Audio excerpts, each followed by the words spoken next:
integration by substitution ആണ് question ആണ്. Question ഇതാണ്, integrate sin x by 1 plus cos square x with respect to x. അപ്പോൾ നമ്മൾ അതിന്റെ question എഴുതുക. Integration sin x question എഴുതുക. sin x divided by 1 plus cos square x dx. ഇവിടെ നമുക്ക് substitution കൊടുക്കുക. put t is equal to cos x. When derivative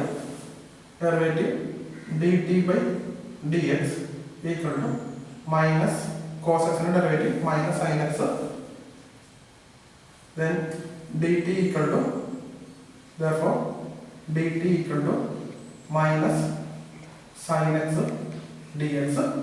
ഇനി ഇവിടെ ക്വസ്റ്റ്യൻ പ്രകാരം sin x dx മാത്രം മതി, അതുകൊണ്ട് മൈനസ് ലെഫ്റ്റ് സൈഡിലേക്ക് എടുക്കുക.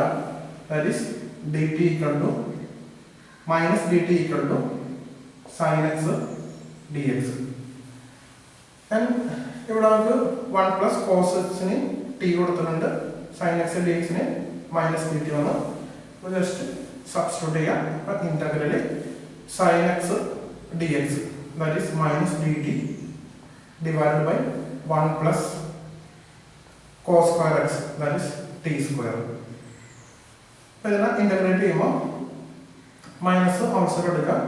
ഇന്റഗ്രലി 1 by 1 plus t square into dt that is equal to minus 1 by 1 plus t square. അത് 1 by 1 plus square ഫോർമാറ്റ് ആണ്. that is tan inverse t ആണ്. അപ്പോൾ tan inverse t plus c ആണ്. ഇനി t നോട് നമ്മൾ cos x ആണ് എടുത്തത്, അപ്പോൾ അത് റീസബ്സ്റ്റിറ്റ്യൂട്ട് കൊടുക്കുക. ഇവിടെ മൈനസ് tan inverse t എന്ന് പറയുന്നത് cos x, cos x plus c.